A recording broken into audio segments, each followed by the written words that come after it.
Bonjour, bonjour à tous. Je suis très heureuse de vous retrouver pour vous présenter tous mes vœux déjà pour cette nouvelle année. Pour 2020, je vais vous souhaiter vraiment tout ce que vous souhaitez, de la joie, du bonheur, voilà. Mais surtout, surtout, ce que je vais vous souhaiter, c'est la santé. Voilà.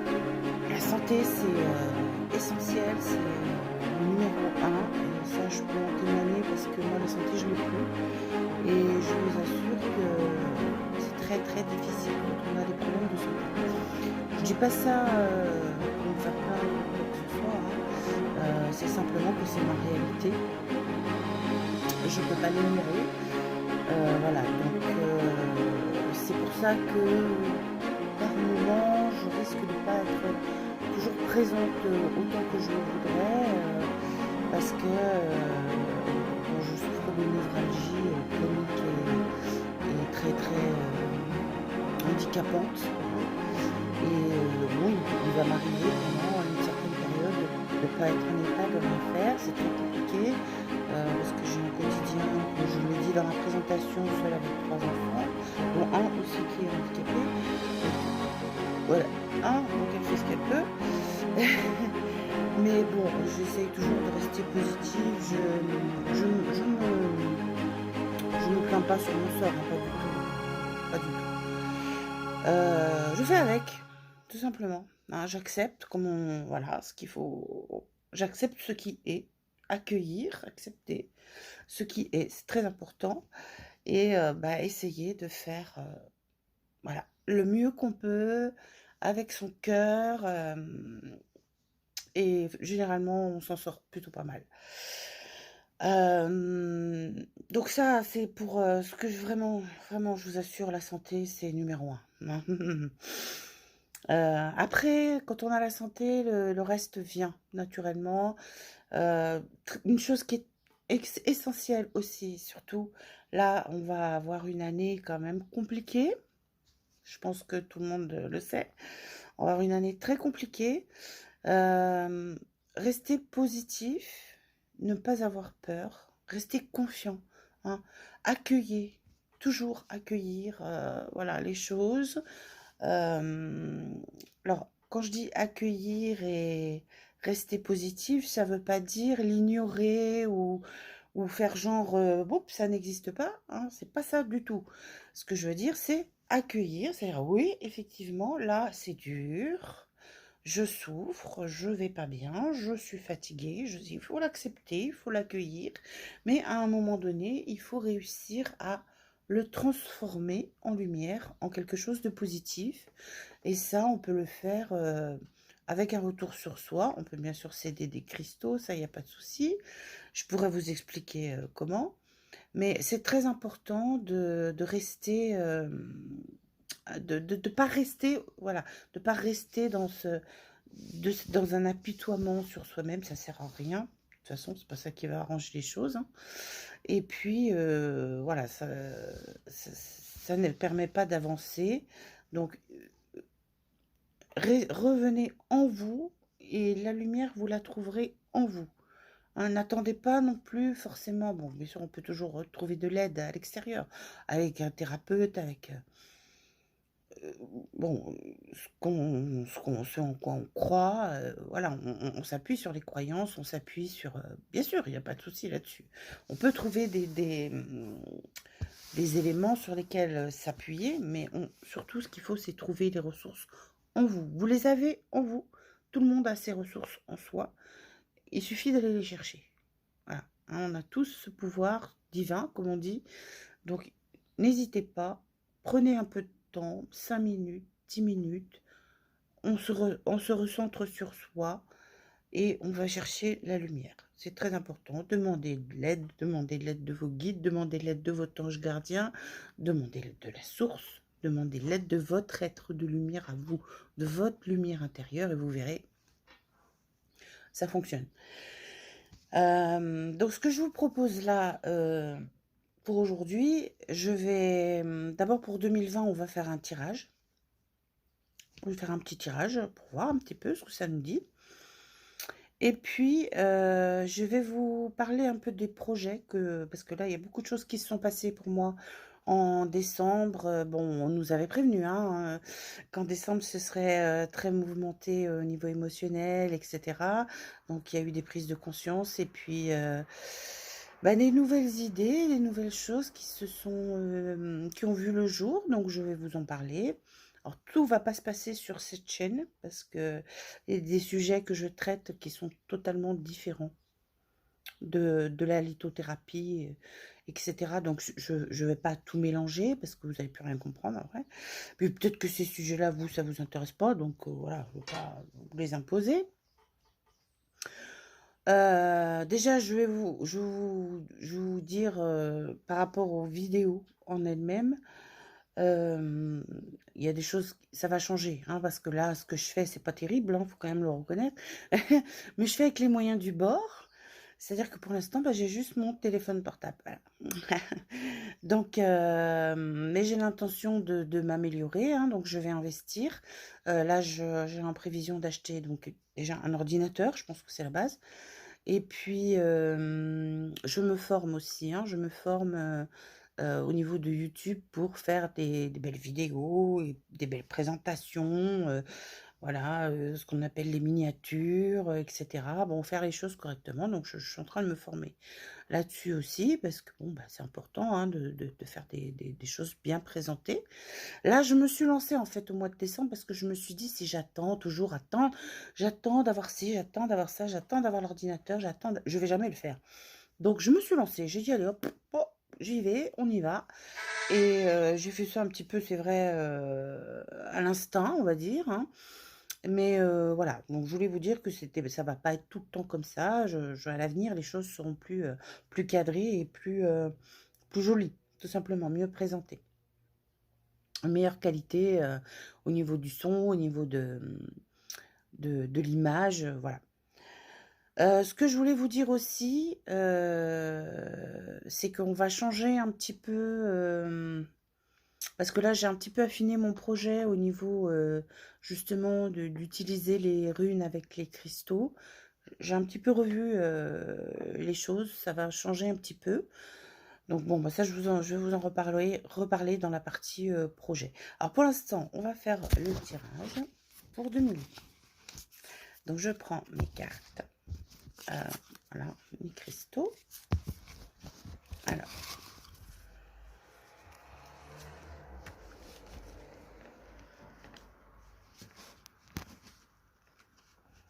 Bon, elle n'est pas très douée. Hein. En plus, j'ai des problèmes aux mains. Alors, voilà. Hein.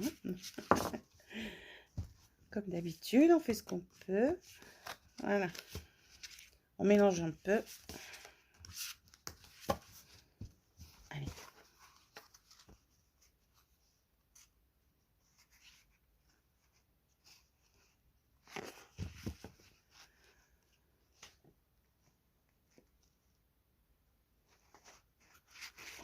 Là. Et le tigre.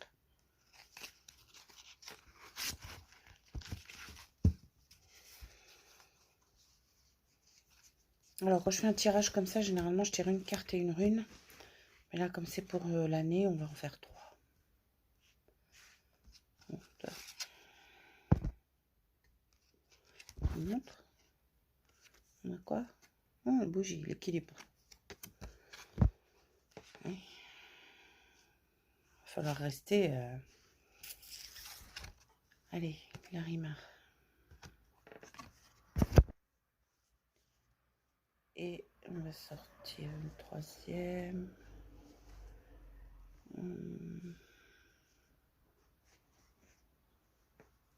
Allez. L'agate feu. On en parlait de l'agate. D'ailleurs, je vais y revenir hein, au niveau de l'agate. Je vais vous en parler après. Alors, au niveau des runes, on va en sortir 3 aussi, on va voir.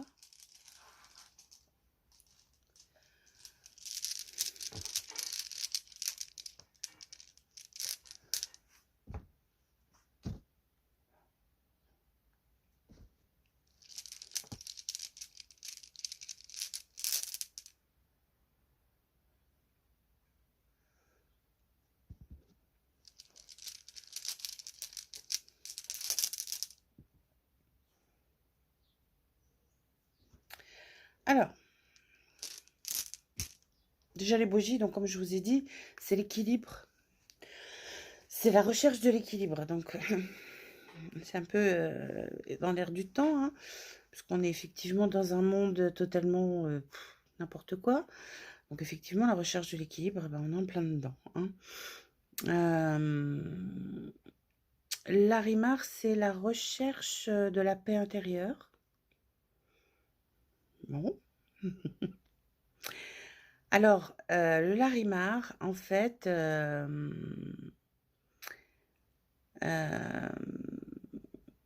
c'est se libérer de la matérialité. Se libérer de la matérialité, justement, pour trouver la paix. Et on y est, hein, si vous avez un petit peu... vous êtes un petit peu renseigné. Moi, je m'intéresse beaucoup à ces sujets-là. Les nouveaux modèles de société qu'on appelle l'économie par les ressources. Voilà. Et c'est totalement ça. Hein, c'est totalement ça. C'est des modèles de société. Bon, grosso modo, on a la base qui est assurée, c'est-à-dire le logement et la nourriture. Voilà.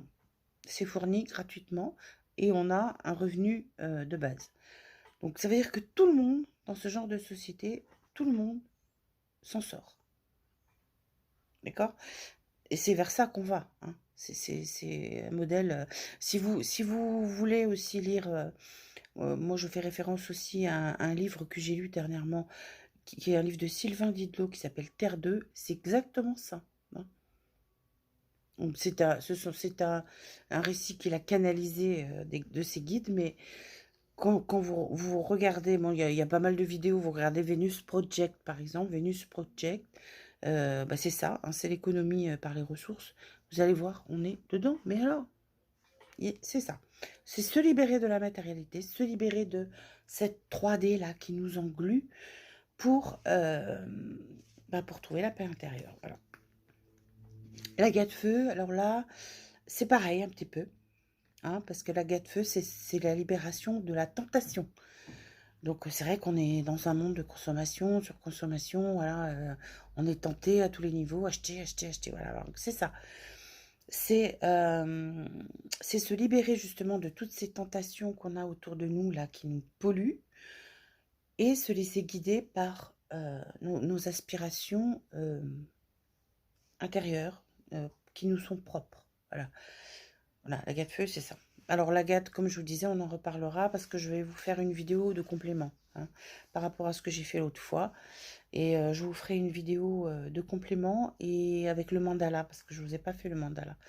Et je vais vous faire le mandala. Alors, le message des runes, il est un petit peu... alors je regarde parce que les runes, je ne les connais pas par cœur. Hein. Je n'ai pas cette prétention. On est dans un message un petit peu similaire. Ouais. Ouais. Ah oui. Ah oui, oui, oui. Alors, là, les runes, par contre, elles nous donnent quelque chose de plus... Alors, c'est le divin. Ça, c'est le divin. Voilà. Cette rune, elle représente le divin. Alors, c'est un peu ce que je vous disais tout à l'heure, voilà. C'est en allant chercher le divin qui est en nous qu'on va solutionner ça, ce problème d'équilibre, ce problème de la matérialité, la 3D, et ce problème de tentation. Voilà, c'est ça, hein, on est, voilà, vous voyez, les cartes, elles ne mentent pas. Hein. Les problèmes qu'on a actuellement, ils sont là. Hein. L'équilibre, la matérialité et les tentations. Voilà, on est là. Hein. Monde de surconsommation, machin, voilà. Et qu'est-ce qu'elle me sort, la rune? Voilà, le divin. Vous voyez, c'est ce que je vous disais tout à l'heure. Ensuite, on a la fertilité, ça veut dire, la fertilité, justement, voilà, ça découle, je pense, hein, moi, c'est mon interprétation, c'est un peu ce que je reçois aussi. si on réussit à intégrer ce divin qui est en nous et à le laisser s'exprimer pleinement, voilà, on sera dans la fertilité, dans l'abondance, dans le... Voilà, ça ira beaucoup mieux. Et là, on a le rayon de soleil levant. C'est pas beau ça, hein, le rayon de soleil levant. Et ben voilà, c'est la nouvelle humanité. C'est un nouveau soleil qui va se lever. C'est une nouvelle ère qui va arriver. Voilà. Donc, je pense que c'est clair, hein, vous voyez, le message est clair. Donc voilà, ce qu'on peut dire par rapport à ce tirage. Je pense que c'est pas tellement la peine d'en dire plus, hein, c'est suffisamment clair comme ça. Alors, au niveau des projets, comme je vous disais, j'ai un petit peu fait évoluer les choses parce que au départ, je voulais travailler en attribuant à chaque rune un cristal. Et en fait, je sais pas, d'un seul coup, je me suis dit, mais c'est quand même limitant comme protocole, donc je vais attribuer, parce que c'est tout à fait possible, hein, vu la multitude de cristaux qui existent, je vois pas pourquoi on va se priver d'attribuer à une rune plusieurs cristaux. Voilà. Et ça peut permettre justement de régler des problèmes un petit peu plus pointus, des situations, voilà, bon, un petit peu particulières. Donc c'est ce que je vais faire. Donc je travaille là-dessus maintenant, vraiment par rapport à chaque rune, aller trouver des cristaux qui ont des énergies similaires. Et donc proposer face à ça les problématiques que ça peut résoudre. Voilà. Donc ça, ce seront des vidéos, comme je vous avais dit, ça va durer... bon, je ferai aussi hein, les cours de lithothérapie, hein, je n'abandonne pas. Je ferai les cours de lithothérapie, comme je vous avais dit au début. Et là, ces vidéos-là, avec les runes et les cristaux, je demanderai aussi une participation. Alors, je vais continuer à vous faire des vidéos sur, comme j'ai commencé à faire avec l'agate. Voilà. Donc là, j'ai prévu l'agate, j'ai prévu un autre cristal, encore je ne sais plus lequel, et j'ai prévu l'abondance. On va parler de l'abondance. Les cristaux qui peuvent vous aider avec l'abondance, donc ça, c'est prévu aussi. Hein. Voilà, au niveau des choses qui vont vous être proposées sur cette chaîne en 2020. Après, donc voilà, ce que je vous disais, j'ai d'autres projets. Je ne fais pas que ça comme travail. Je travaille sur d'autres choses. Deux autres gros projets. Donc ça, plus, comme je vous ai expliqué au début, le quotidien un petit peu rock'n'roll. C'est vrai que peut-être qu'il y a des fois où les vidéos, elles seront peut-être pas là tout le temps, en temps et en heure. Hein. Donc je m'en excuse à l'avance. Je ferai de mon mieux pour qu'il y ait une vidéo chaque vendredi, mais ça peut arriver qu'il n'y en ait pas. Comme là, vous voyez, pendant les vacances, il n'y en a pas eu. Parce que pendant les vacances, justement, j'en profite, les enfants vont pas à l'école. Et mine de rien, quand les enfants vont pas à l'école, le rythme est beaucoup moins soutenu. Hein, on n'est pas lié par les horaires, tout ça, donc on peut se permettre voilà, d'être un peu plus détendu. Et j'en profite, voilà, tout simplement. Alors, le deuxième sujet qui me tient à cœur, qui n'a rien à voir hein, avec, avec tout ça, c'est un projet en fait qui est lié à quelque chose qui me tient à cœur depuis l'enfance. Depuis l'enfance, je m'interroge sur... comment vous expliquer ça? C'est quelque chose qui m'a toujours tracassé. Comment Sapiens est devenu Sapiens? On part du singe quand même. Hein, et bon, 3 millions d'années, voilà. Je veux savoir, moi c'est un truc qui, voilà, je sais pas pourquoi, hein, me demandez pas pourquoi, j'en sais rien, hein, mais c'est quelque chose qui me tenaille depuis que je suis enfant. J'ai bien saoulé mes parents avec ça, je peux vous le dire. Et à un moment donné, ils en ont eu marre et m'ont acheté des bouquins, parce que bon, voilà, ils savaient pas me répondre, alors ils se sont dit, on va lui acheter des bouquins, hein. Et c'est comme ça que j'ai commencé d'ailleurs à m'intéresser vraiment, vraiment au sujet, parce que bon, voilà, alors... Donc, moi, je suis adepte de ce qu'on appelle l'alien théorie, pour une raison très simple. c'est que quand on voit l'évolution depuis l'Australopithèque, quand on voit par exemple l'évolution entre l'Australopithèque et Habilis ou Ergaster, c'est entre chaque évolution, en fait, entre chaque homo, il y a 1 million d'années. 1 million d'années. Et entre chaque espèce, on va dire, bon, il y a une différence, mais infime. Infime. Hein, je vous donne un exemple. Voilà, moi, je vais vous montrer. Parce que je me tiens informé. Voilà. Donc, c'est les dossiers d'archéologie. Non, c'est l'Égypte. N'importe quoi. Attendez. Voilà. Vous voyez? Voilà. Alors, on prend ça. Et qu'est-ce qu'on voit? Une frise chronologique. Alors, là, c'est flagrant. Flagrant. On a les australopithèques, d'accord? L'australopithèque, on est, bon, allez, moins 4 millions d'années. L'australopithèque, il est comme ça. Alors, l'australopithèque, c'est un hominidé. C'est vraiment le premier chaînon. Donc, il commence à se tenir debout, comme vous voyez sur l'image. Mais pas encore vraiment. Hein, il est encore pas mal arboricole. Qu'est-ce qu'on a ensuite? Habilis. Alors, Habilis, lui, c'est bon. Hein, la bipédie, c'est OK. Pas de souci. Qu'est-ce qu'il y a comme différence avec l'Australopithèque? Eh ben, pas grand-chose. Si on regarde bien, voilà, là, je ne m'en montre pas. Hein, là, j'ai les caractéristiques. Hein, Habilis, voilà. Bon, bipède, voilà, comme je vous disais. Donc là, l'acquisition de la bipédie. Donc, entre l'Australopithèque et Habilis, on a l'acquisition de la bipédie qui, voilà, c'est tout. Hein, si on regarde bien, bon, après, c'est des histoires ils chassaient même pas, hein, c'était pas encore des chasseurs, hein, c'était charognards.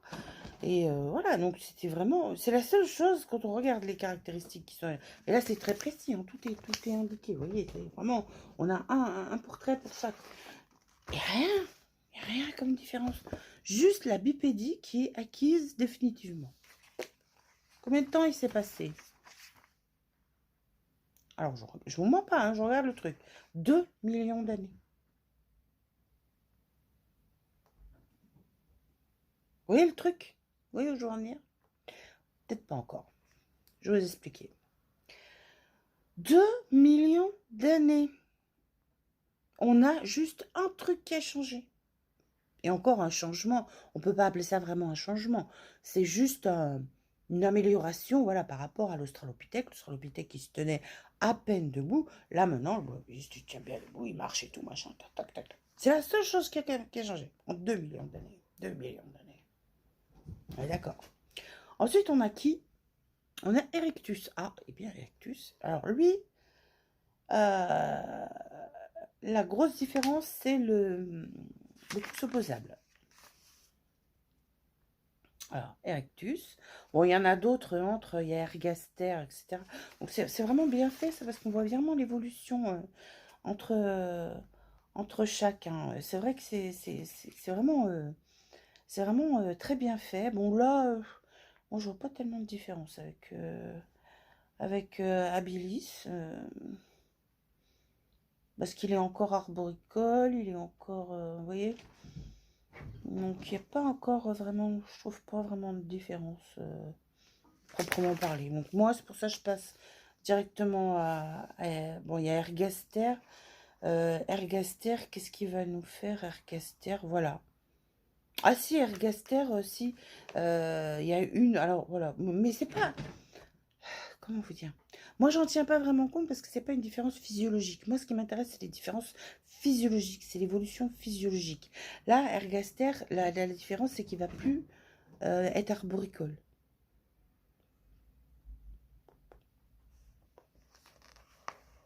Ok. Voilà. Voilà. Bon, c'est tout qu'on nous dit. Voilà. Donc là, Erectus, lui, par contre, donc c'est lui, il va commencer à vraiment... là, on va commencer à avoir l'intelligence, vous voyez, qui commence à pétiller. Parce que là, on va commencer à avoir les premiers outils avec Erectus. Alors ça, quand même, je pense que c'est une évolution quand même...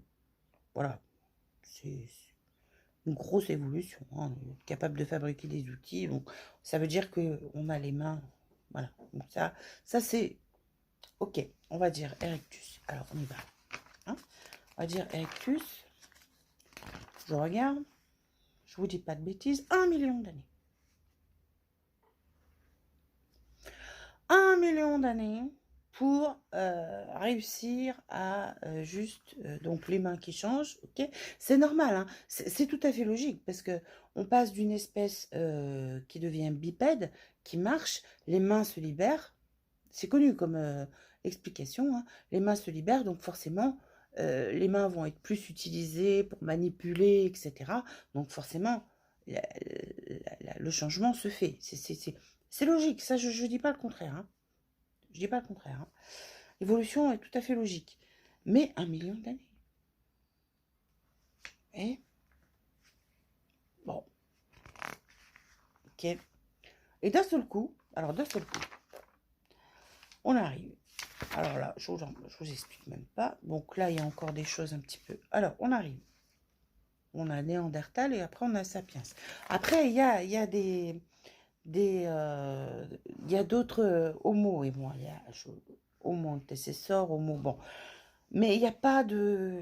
Enfin, moi, je trouve pas qu'il y ait des différences, on va dire, d'évolution. Là, on commence à chasser. Oui, il commence à chasser. Et là, il commence à chasser Erectus. Erectus chasse pas encore. On peut dire que là, il va commencer à chasser. C'est important. Parce que c'est une évolution...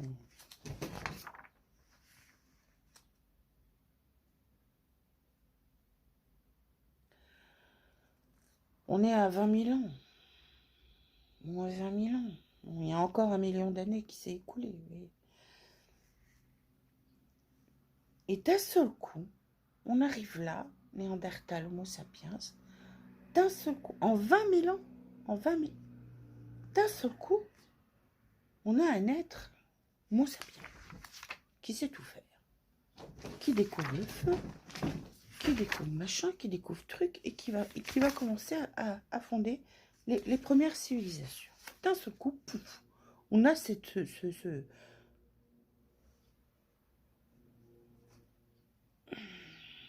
je sais pas. Même si on dit, voilà, environ 300 000 ans, bon, premières espèces d'hominidés, c'est-à-dire les premiers...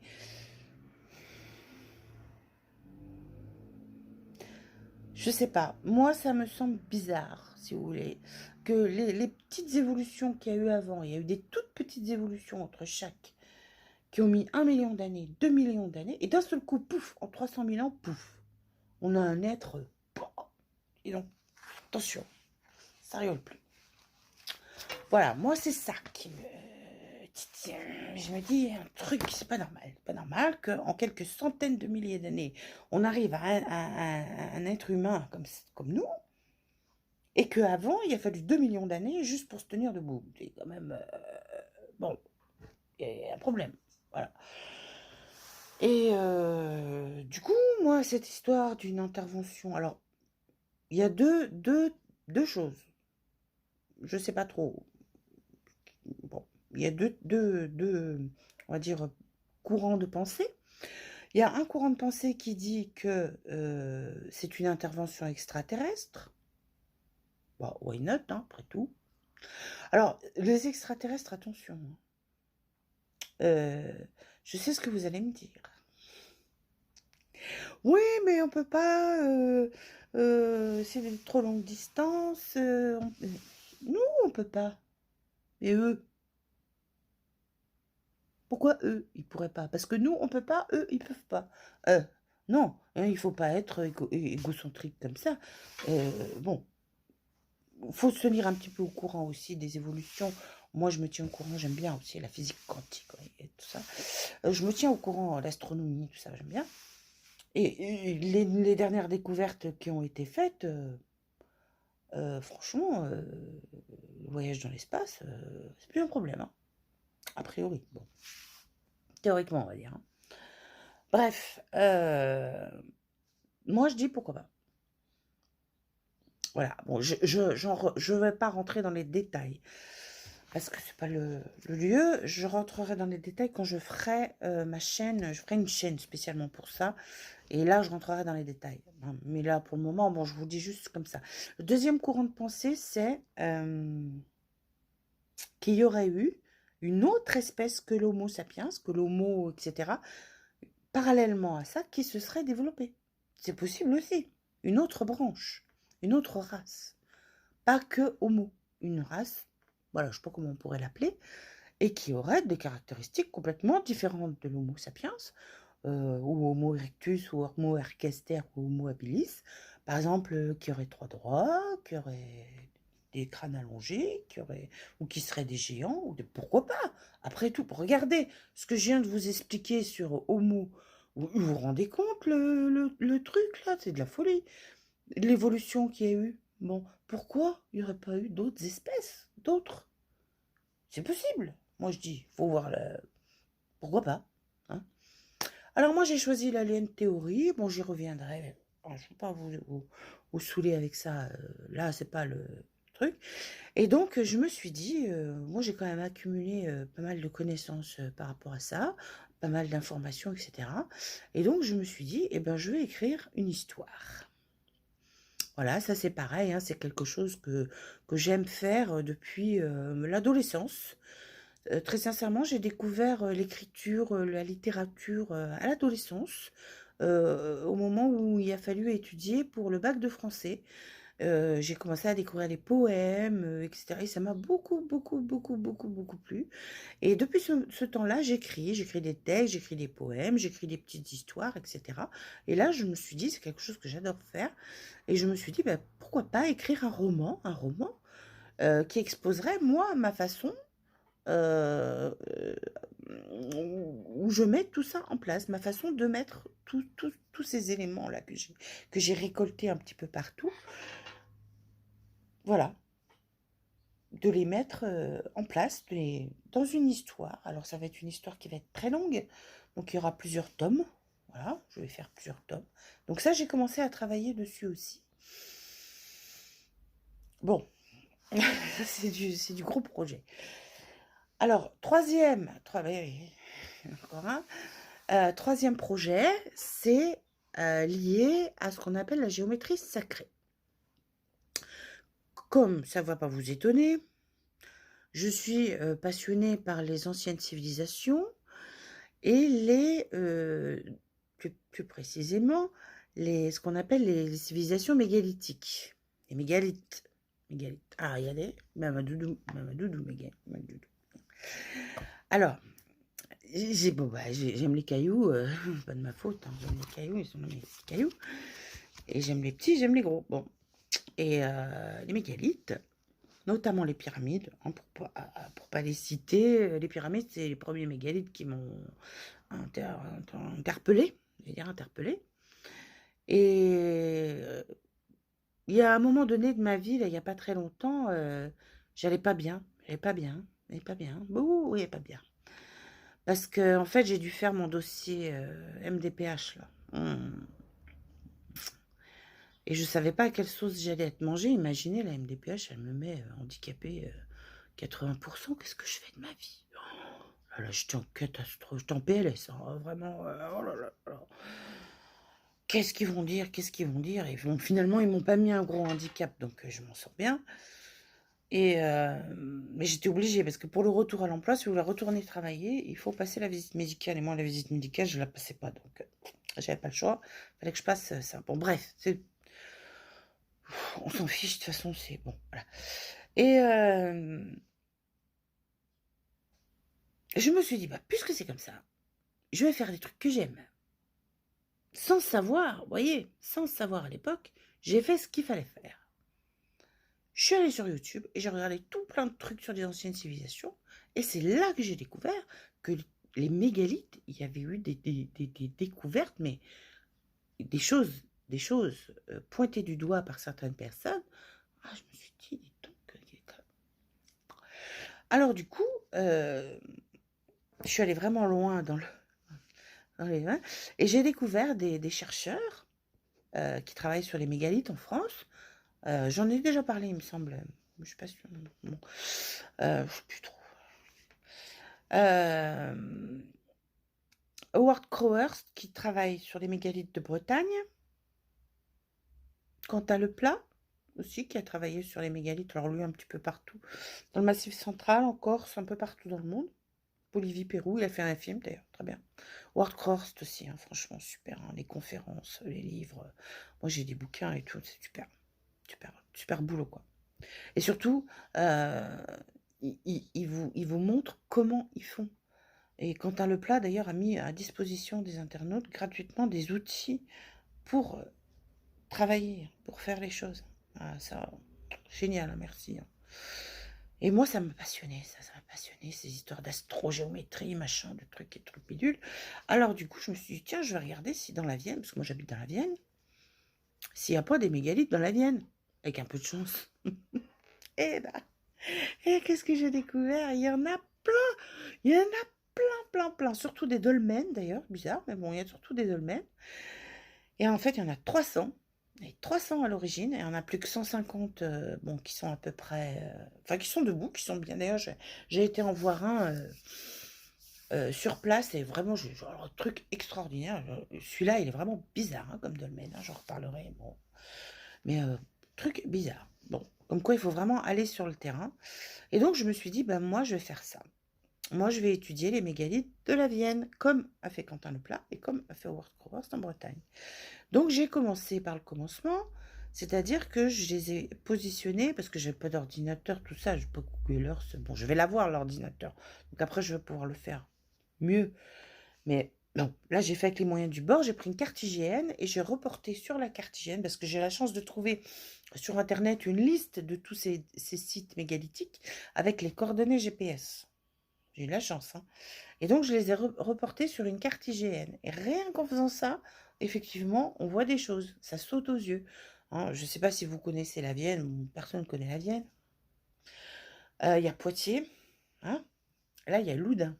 Vous voyez, hein, et ben, sur la carte IGN, il y a 2 couloirs comme ça, les mégalithes. Vous avez clairement 2 couloirs. Un couloir au niveau de Poitiers, comme ça, et un couloir comme ça, au niveau de Loudun. Incroyable. Et dans les départements autour, il n'y en a pas. Ils sont vraiment là. C'est incroyable. Alors, comme moi, je suis à Poitiers, enfin, je suis pas à Poitiers, je suis à côté de Poitiers. Bon, bah, ceux qui sont là, du côté de Poitiers, ils vont avoir ma visite dans très peu de temps. Parce que j'ai découvert avec ce dolmen que je suis allée voir en septembre qu'il fallait aller sur place. Il n'y a pas le choix, il faut aller sur place. Mais moi, je ne peux pas y aller quand il fait, encore aujourd'hui, vous voyez, il fait beau. Mais quand il pleut, quand il fait froid, je ne peux pas. Alors, moi, je ne suis pas en santé pour faire ce genre de choses. Donc, je vais attendre le printemps. Je vais attendre qu'il fasse beau. Et je vais aller les voir. Je vais aller prendre des mesures et je vais les étudier de près, tous ces petits dolmens. Et ensuite, je vais essayer, je ne dis pas que je vais réussir, hein, mais je vais essayer de faire les calculs comme on fait Quentin et comme a fait Howard, d'essayer de voir s'il y a un agencement. Moi, je pense que oui, hein, très sincèrement, parce que comme je vous ai dit, déjà rien qu'en les positionnant sur la carte, j'ai vu 2-3 choses un petit peu, voilà. Je rentre pas dans les détails parce que c'est pareil, c'est pas l'endroit, mais voilà. Donc ça, c'est mon 3e projet pour 2020. Donc, vous voyez, j'ai beaucoup de travail. Mais ce sont des choses qui me passionnent et tout est lié, hein, tout est lié. La géométrie sacrée, les anciennes civilisations, l'Alien Project, etc. Tout est lié. Il faut être bien clair par rapport à ça. C'est évident, évident. Quand on se met dedans, moi, ça fait plusieurs mois, des mois et des mois que j'étudie tout ça, que je lis. J'ai lu beaucoup de bouquins, j'ai regardé beaucoup de vidéos, parce que mine de rien, sur YouTube, il y a une mine d'informations. Alors, il y a de tout. Il y a de tout. évidemment. Il y a aussi des gens qui sont pas sérieux, on est d'accord. Mais il y a des gens qui sont très sérieux et qui font un travail remarquable et qui le partagent, leur travail. Ça, c'est extraordinaire. Ça, c'est extraordinaire. Et tous ces gens-là, moi, je les remercie vraiment du fond du cœur parce que pour des gens comme moi, c'est génial parce que ça nous met le pied à l'étrier.